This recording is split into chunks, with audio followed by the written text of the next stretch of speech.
Olá, tudo bem? Estamos aqui de novo com o programa Pontuando, trazendo um assunto relativo à web. Web que é central em nossas vidas. Eu vou ler 2 artigos no mesmo portal, de dias diferentes, do mesmo autor. O autor é James Gorgen. Como o sobrenome me parece alemão, esse Gorgen pode ser que se leia de forma diferente. Mas fica assim mesmo, James Gorgen. O primeiro deles que eu vou ler é Como a IA, ou seja, a inteligência artificial, e o Google ameaçam a web. E o segundo que eu vou ler é também do James Gorgen e tem o seguinte título: A imprescindível refundação da internet. São assuntos focados dentro da ideia da web, mas com focos diferentes. Mas eles se interrelacionam. Vou ler o primeiro, aquele que fala como que a inteligência artificial e o Google ameaçam a web, porque ele fala de uma como diria, ele fala de uma possível web diferente do que nós conhecemos nesses últimos 35 anos. Para quem já vive isso tem esse tempo todo, é claro. E essa modificação ela pode ser muito central. Eu vou ler, ele não é um texto fácil, tá? Ele foi publicado no dia 3/6, ou seja, 3 de junho de 2024, esse primeiro artigo que eu vou ler, e o outro foi uma publicação posterior, aliás, anterior, de 25/4 de 2024. Quer dizer, eles têm uma diferença aí de uma semana, mais ou menos. Todos dois do mesmo autor. Vamos começar a ler o primeiro. Como a inteligência artificial e o Google ameaçam a web. Começa assim: a principal ferramenta de buscas na internet quer oferecer apenas resumos, capturando o conteúdo gerado por zilhões de sites e omitindo as fontes.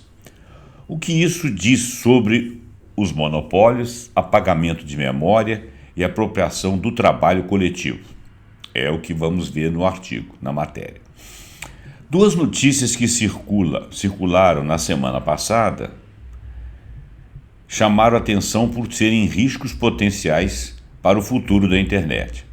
Uma se trata do começo do fim e a outra do fim do começo da World Wide Web, que é o www, que é a web, né? Como conhecemos.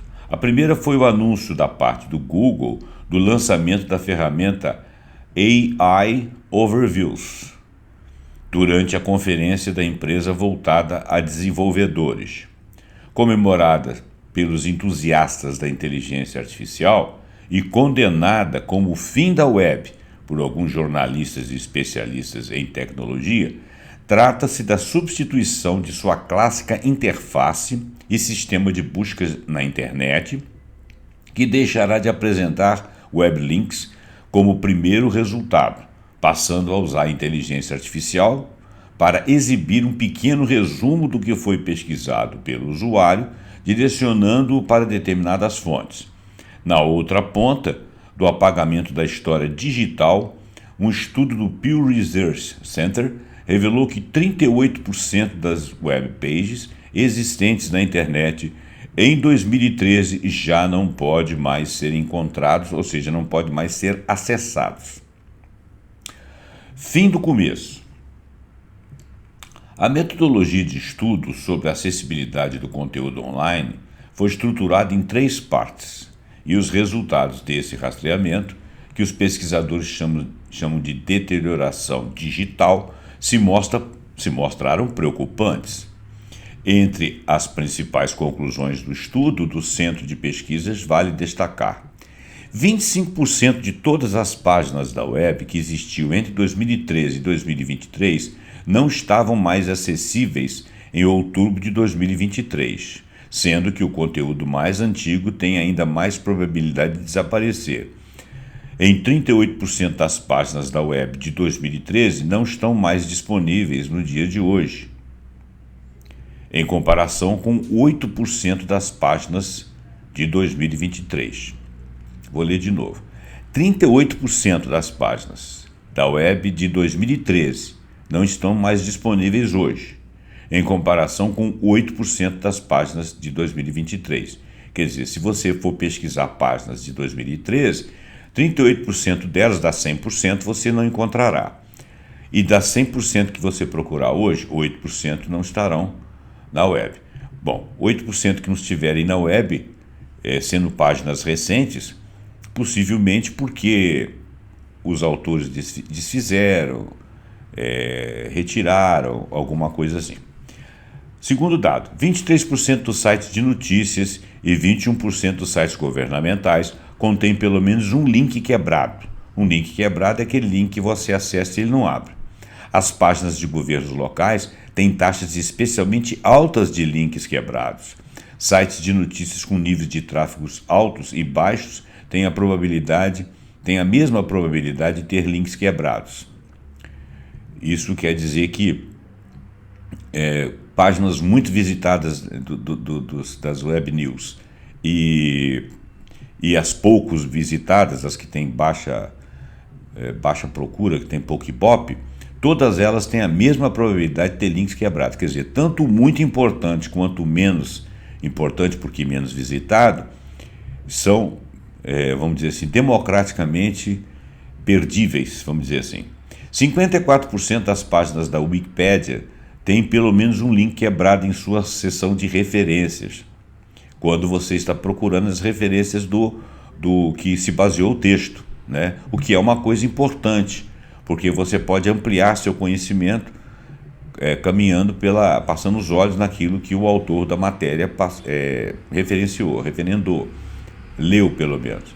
Quase 1 em cada 5 tweets do atual X não é mais visível publicamente no Twitter ou no X, apenas alguns meses após ter sido publicado. Isso é impressionante, porque não foi o autor do tweet que retirou, foi uma manobra da própria página, uma manobra que se perdeu ou que se fez perder com vontade de que se perca, né? Com intenção. Em 60% desses casos, a conta foi tornada privada, suspensa ou totalmente excluída. Uma conta privada é aquela que você não consegue visitar. Às vezes o cara tinha uma conta pública, ele não tornou ela privada, mas você não consegue visitar a conta privada de uma pessoa, exceto se você pedir a ela acesso, né? Suspensa ou totalmente excluída. Suspensa, ela existe, mas não está em atividade. Excluída, ela não tem nem como ser colocada em atividade eventualmente. Certos tipos de tweets têm maior probabilidade de desaparecer, como aqueles em turco ou árabe, ou de contas com configuração de perfil padrão, o que eu não sei o que significa, né? Teria que entender mais disso aí. A maioria dos tweets que são removidos tende a desaparecer logo após serem publicados. Aqueles que desapareceram muito rapidamente. Metade dos tweets que acabam sendo removidos ficam disponíveis nos primeiros 6 dias, ou seja, eles...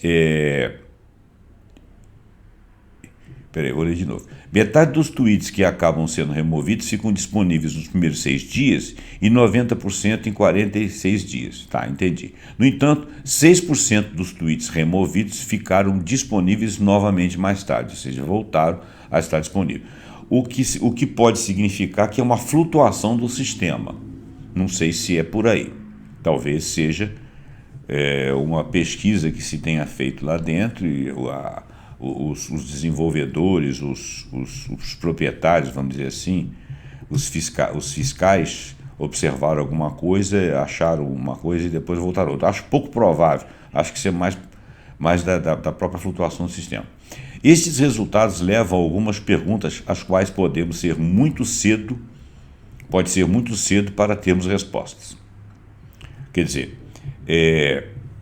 esses resultados pesquisados, eles levantam perguntas, mas que nós provavelmente ainda não temos respostas.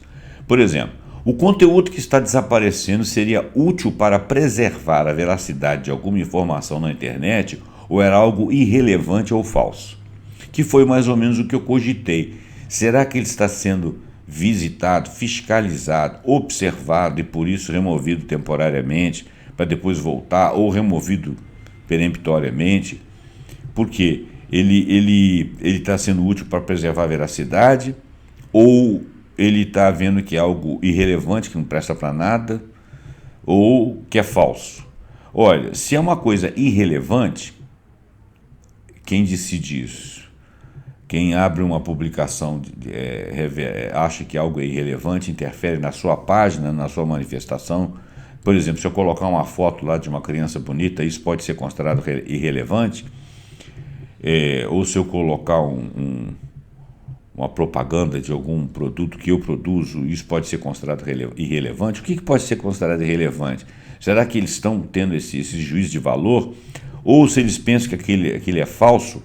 Porque muitas vezes eu já tive vídeos em que o YouTube disse que eu falei uma palavra, que o algoritmo disse que aquela palavra dizia respeito a um remédio controlado. Primeiro, eu não falei a palavra. Segundo, por que eu não posso falar de uma palavra simplesmente de um remédio? Eu não estou dizendo que ninguém tem que tomar aquele remédio. Se é que eu tivesse falado aquela palavra, se eu tivesse aconselhado a tomar aquele remédio, quer dizer, teria que ter um juízo de valor do contexto. Simplesmente o fato de aparecer uma palavra de algo que é um remédio controlado seria considerado censura. Aí eles não permitiram que o vídeo fosse monetizado. E eu teria que eu teria que remover a palavra, reeditar o vídeo e remover a palavra. Eu peguei e escrevi para eles dizendo que eu não havia dito a palavra, que eu não tinha como remover. E que eles não podem mandar dentro do meu conteúdo. Que eu sou um professor e que eu tenho um certo critério para publicar coisas. Que eles não acreditem, então que eles assistam o vídeo, e não que fique lá um algoritmo que é burro, porque ele não é provido de inteligência, apenas rastreando. Aí a moça falou que eles iam assistir, 2, 3 dias depois eles responderam que realmente não encontraram a palavra e retornaram com o vídeo para aparecer para todo mundo, né? Para dar views, né? E eu fiquei bem indignado porque a maneira como eles falam com você é uma maneira acusatória. Bom, vamos ler. Como a memória da humanidade armazenada em bilhões de web pages ao longo das últimas 3 décadas pode ser preservada? Isso é uma coisa que eu acho que poucas pessoas tinham pensado. O elevado indicador de sites de notícias que apresentam links quebrados pode ter impacto na formação de opinião pública?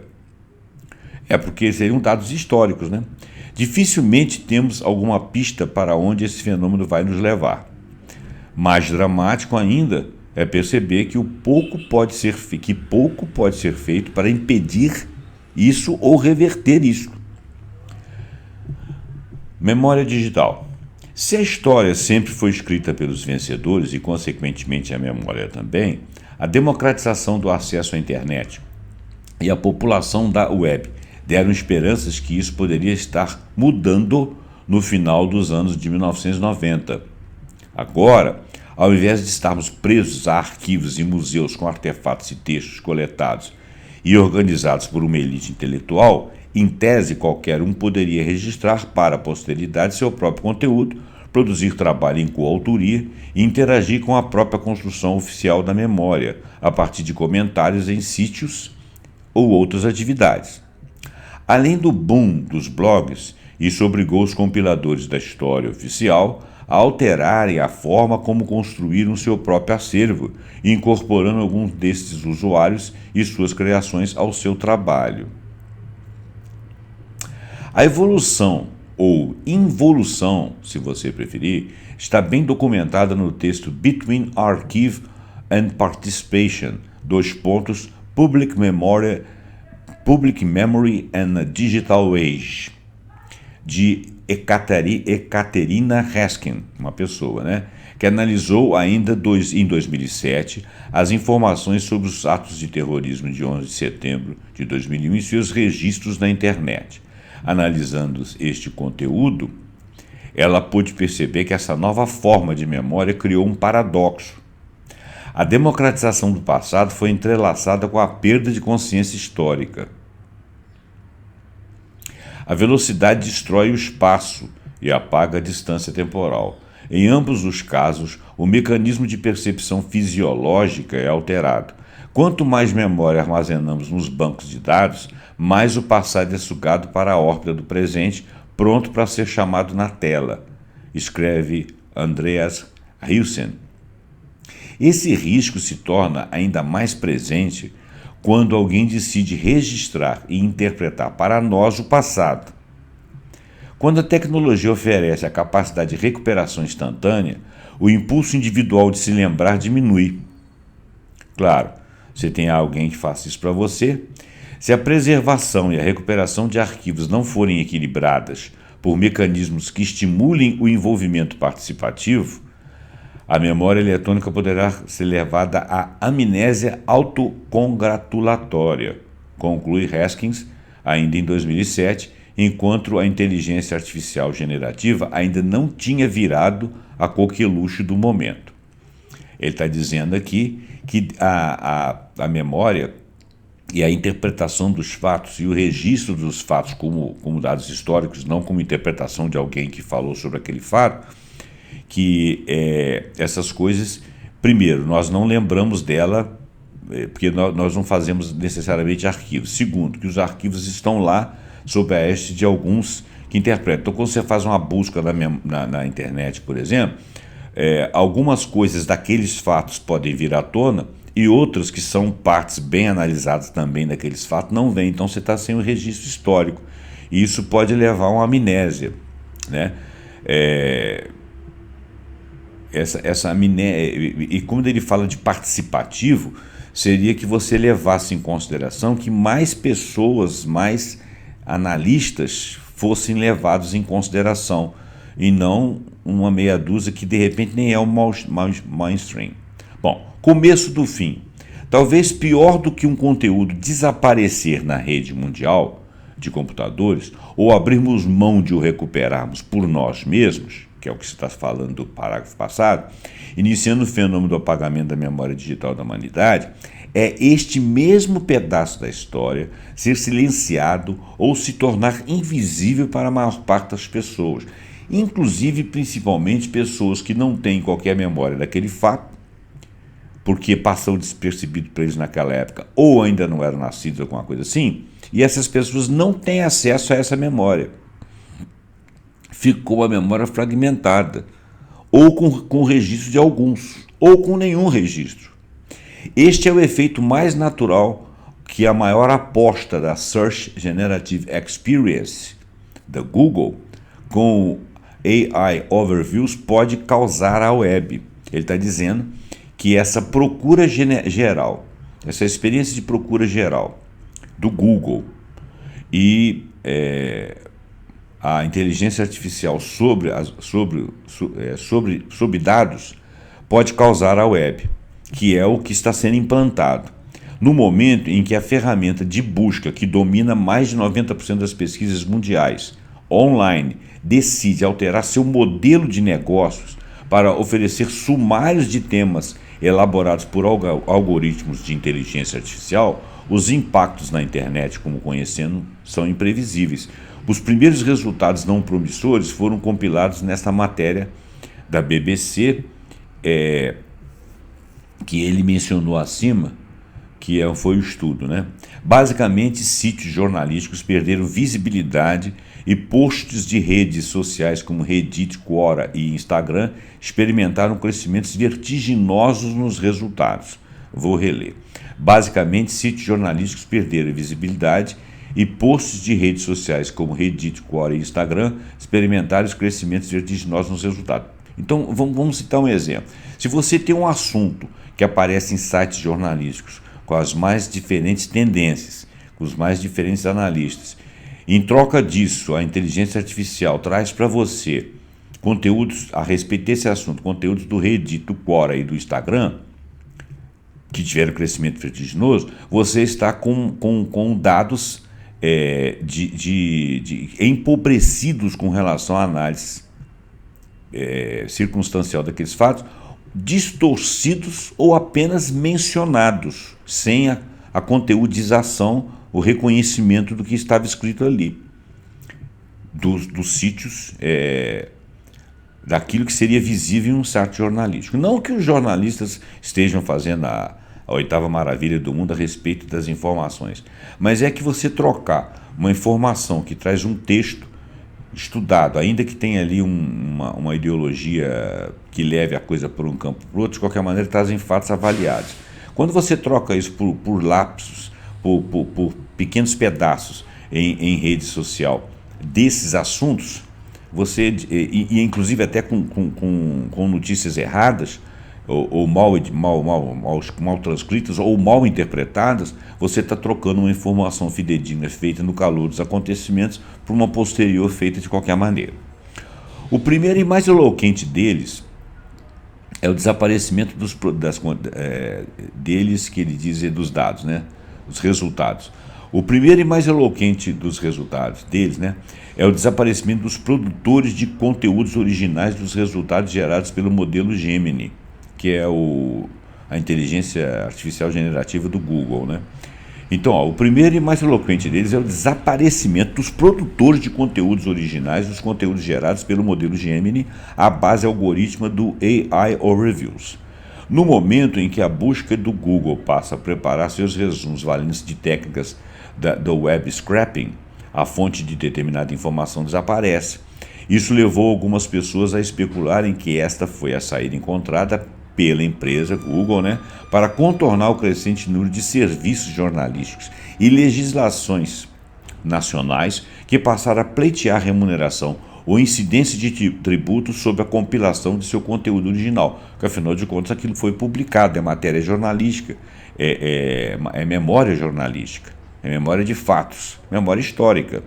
Mais do que isso, os editores e os varejistas estão apavorados com a possibilidade de que isso corte profundamente o tráfego de referência e acabe com seus negócios, escreveu Scott Rosenberg da Axios, né? Axios é uma publicação, Scott Rosenberg deve ser o proprietário ou um dos editores. Os editores de varejo estão apavorados com a possibilidade de que isso aí diminua o tráfego em seus negócios, porque essa referência que eles são, não vindo à tona, não subindo nas pesquisas, quando você faz uma busca, tira a visibilidade deles e promove o esquecimento daquele conteúdo, daquela publicação. Outro ponto relevante a se levar em conta, além daqueles já apontados por Haskins, o que é a externalidade como alucinações, erros e vieses dos modelos de inteligência artificial pode acarretar para a integridade da informação que resultará da busca. Olha bem, todas as vezes que Gemini, lá, o ChatGPT ou outra inteligência generativa fala de um conteúdo, falando uma coisa absurda, que à primeira vista não é visível pela pessoa que está lendo, porque ela não entende profundamente aquele conteúdo, eles chamam esse erro, essa distorção de alucinação. Então, o erro ou a distorção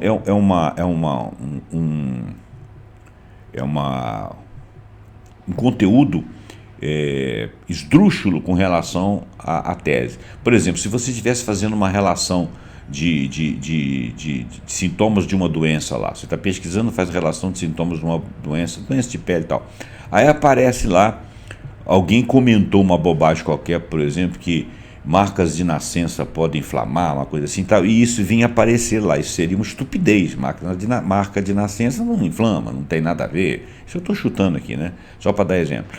E de repente, isso aparece lá, eles chamam esse erro que foi buscado na internet através de uma fala aleatória de alguém que não tem qualquer autoridade, ou que fez uma brincadeira, ou que fez apenas um comentário no post, eles chamam esse fato esdrúxulo, errado, profundamente errado, às vezes até antiético, ou às vezes até antigênero, alguma coisa assim, eles chamam isso de alucinação, tá bom? Então, as externalidades como alucinações, erros e vieses do modelo de IA, inteligência artificial, podem acarretar para a integridade da informação que resultará da busca, ou seja, isso é uma coisa íntegra, uma coisa perfeita, uma coisa correta.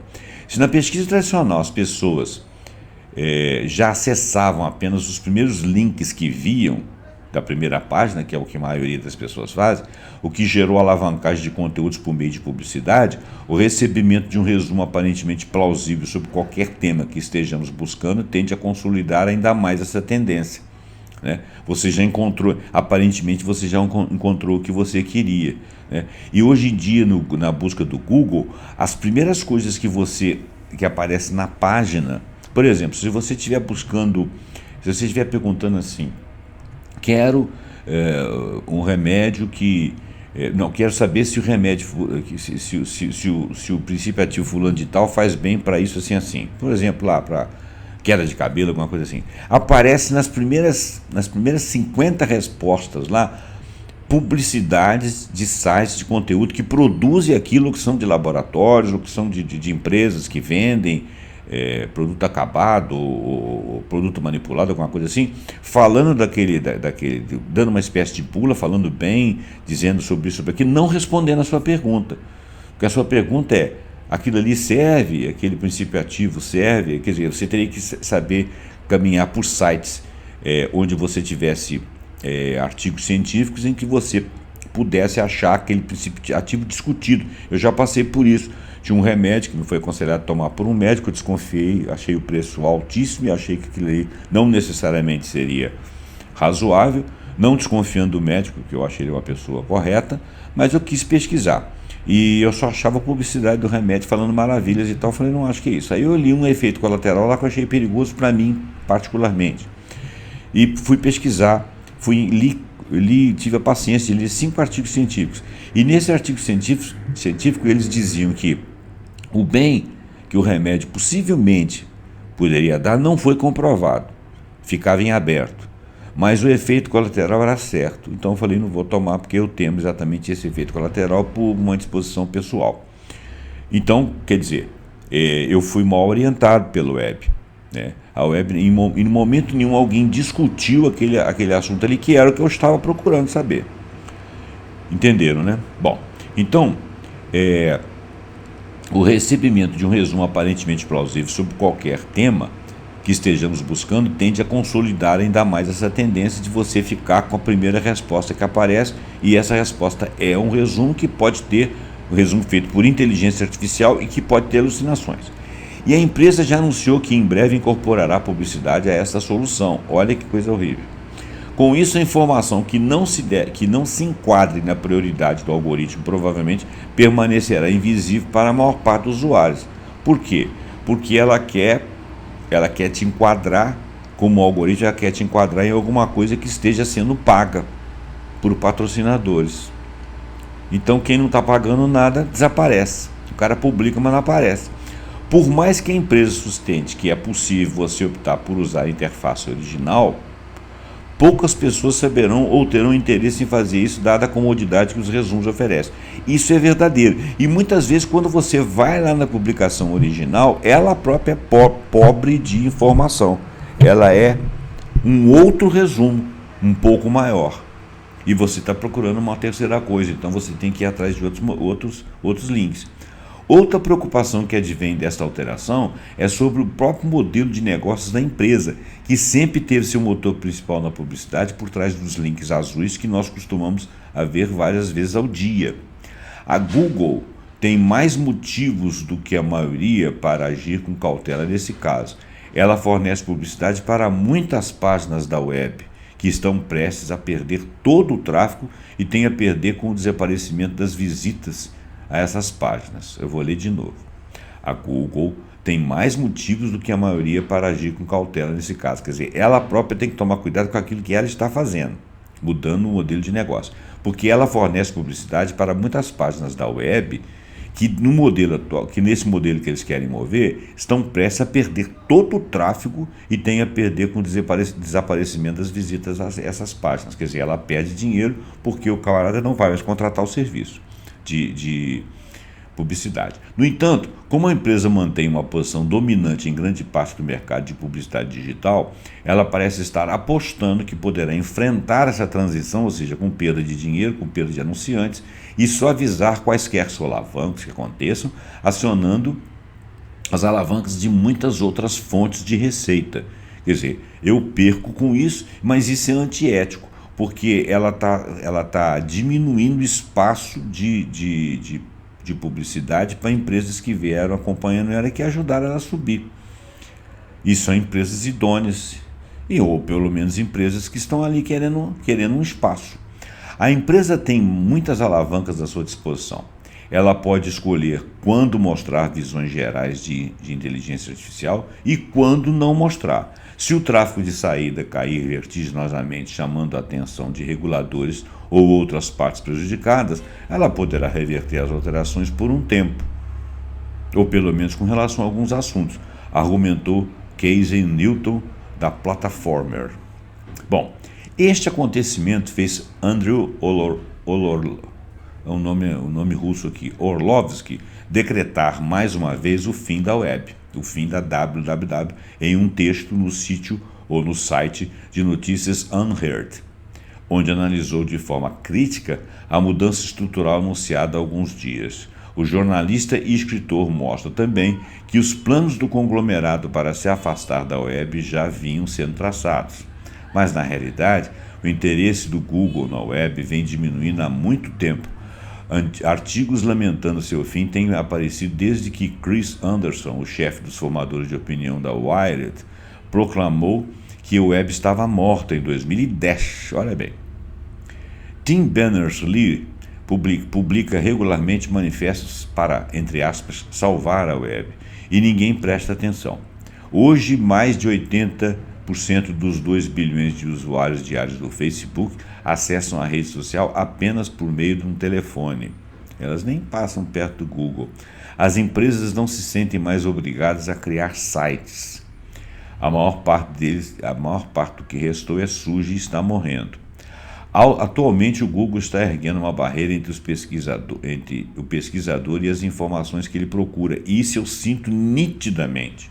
Usando inteligência artificial generativa, que a empresa acredita criar resultados mais úteis como resumos. Úteis indesejados. Úteis entre parênteses, porque muitos indesejados, com resumos que se repetem, que são resumos de resumos e que não trazem a profundidade ou um outro link que eu possa sair para me aprofundar. Deixou de ser um lugar de pesquisa. As pessoas falam assim, a internet tem tudo, você consegue consultar médico. Mentira! Você consegue uma porção de informações que não são necessariamente verdadeiras, porque quem quer te vender um produto fala o melhor possível daquilo, é óbvio. Essa barreira, que consiste no que a ex-diretora de pesquisa do Google, Meredith Whittaker, chama de pasta de conteúdo derivado, causa problemas. O que é gerado pode ou não se parecer com o original, graças a erros adicionais e às alucinações da inteligência artificial. A nova barreira também remove os criadores da matéria original da cadeia de valor. Quer dizer, os caras são jogados para o lixo da história. O cara que fez, que estudou, que fez a matéria original, que citou fontes, pode ter link quebrado, pode não ser citado, pode ficar esquecido, seu conteúdo sumir. O mundo nunca foi tão empolgante quanto nos prometeram os utópicos da web. Agora, ele será mais vazio do que nunca. Há anos quem acompanha de perto sabe que a web está definhando, não por meio de um colapso, mas através do que Newton nominou como declínio gerenciado. Rosenberg lembra, porém, que se o Google não administrar esse declínio com cuidado, a inteligência artificial poderá acabar não apenas comendo a web, mas engolindo o próprio sustento do grupo Alphabet, que é o grupo dela. Em um mundo em que todos obtêm respostas e não precisam clicar em links, o maior perdedor é o Google, disse Axios, o céu da Perplexity, Eivine Svirinas. Eu não sei, isso aqui parece que o cara é indiano. Eu vou ler o nome como se fosse indiano. Aravind Srinivas. Bom, tudo bem. O que pode parecer uma jogada de mestre à primeira vista pode se tornar um tiro no pé em um futuro não tão distante. A web existe hoje em dia graças a milhões de pessoas que dedicaram tempo e recursos, muitas vezes sem obter retorno financeiro, para criar conteúdo e colocá-lo, esse conteúdo, à disposição para qualquer pessoa acessar nas últimas décadas. É o caso da Wikipédia e outros projetos meritórios construídos a milhares de mãos. No fundo, a raspagem, entre aspas, dessas informações, de forma livre e sem obstáculo, para fins de treinamento de modelos permitiu que a própria inteligência artificial generativa passasse a existir. Claro, a inteligência artificial existiu em cima desse conteúdo. Agora, a nova abordagem dos sumários e mesmo dos prompts trazidos por outras aplicações pode causar um efeito reverso. Ao tornar ainda menos convidativa a contribuição dos seres humanos para o acervo coletivo do conhecimento da web, as respostas resumidas do Google também podem deixar suas próprias ferramentas de inteligência artificial e a de todos os outros usuários com informações menos precisas, menos oportunas, menos interessantes e, eu acrescentaria, e totalmente incorretas, supérfluas e irrelevantes. Ponderou Rosenberg. Se alguém aí está preocupado com a integridade da informação, deveria se debruçar um pouco mais sobre esse movimento que ainda não chegou no Brasil de forma plena, mas já é perceptível. Comemorações e silêncios. Pensando nisso, o interesse é perceber que os anúncios do Google provocou mais euforia na comunidade global da internet do que a revolta ou manifestações sobre os riscos sistêmicos que esta alteração pode exercer no repositório universal do conhecimento que se tornou web ao longo de 35 anos. A maior parte da mídia especializada celebrou a notícia como uma inovação e um avanço tecnológico, enquanto organismos internacionais, parte da sociedade civil organizada e da academia, que gravitam nos fóruns de governança da internet, silenciaram, ou seja, ficaram meio cismadões. Talvez por um motivo simples, os jovens que nasceram com celulares no bolso e habitando as redes sociais não usam mais essa ferramenta como principal motor de suas pesquisas. Os adolescentes de hoje, e eu fiz uma pesquisa com uma amostra aleatória, não sabem nem se importam com o que é a web. Eles simplesmente não têm noção, porque eles não viram a coisa aparecer. Eles estão agindo e usando como as coisas porque elas são naturais para eles e têm aparelhos para isso. Eles nasceram com celulares e mídias sociais e não vêem interesse em revivê-la como um meio de comunicação semi-irônico, como a fita cassete. O utopismo da web é estritamente um fenômeno de mídia da geração X, escreveu Orlovsky. O mais irônico de tudo isso, na verdade, é ver que quem diz defender uma internet livre e aberta dá de ombros no momento em que mais uma de suas camadas está se fechando e silenciando o conteúdo original por conta da atuação monopolista de uma empresa que controla quase integralmente este mercado. A alegação é que isso não compromete o coração da internet, que para essas pessoas são as outras duas camadas da rede das redes, e que isso é apenas um acomodar de abóboras num campo de provedores de aplicações. Meia verdade, uma vez que estes mesmos conglomerados se expandiram para um mundo de padrões, protocolos e infraestrutura da web, como já sustentamos nesta mesma Teletime. Onde isto vai parar? Não pergunte ao Google, porque ele não sabe. Muito bem, essa foi a primeira reportagem, né? A segunda reportagem do mesmo James Jorgen, que é a imprescindível refundação da internet, nós vamos ler no outro vídeo em que vamos falar da internet. Eu agradeço a você a sua atenção nesse vídeo, fica aqui com a gente, clica no nosso canal, dá o seu like, comenta, compartilha, porque você nos ajuda a ter engajamento na rede. E até o segundo vídeo de matéria do James Jorgen, em que nós vamos falar novamente da web ou da internet. Muito obrigado e até lá.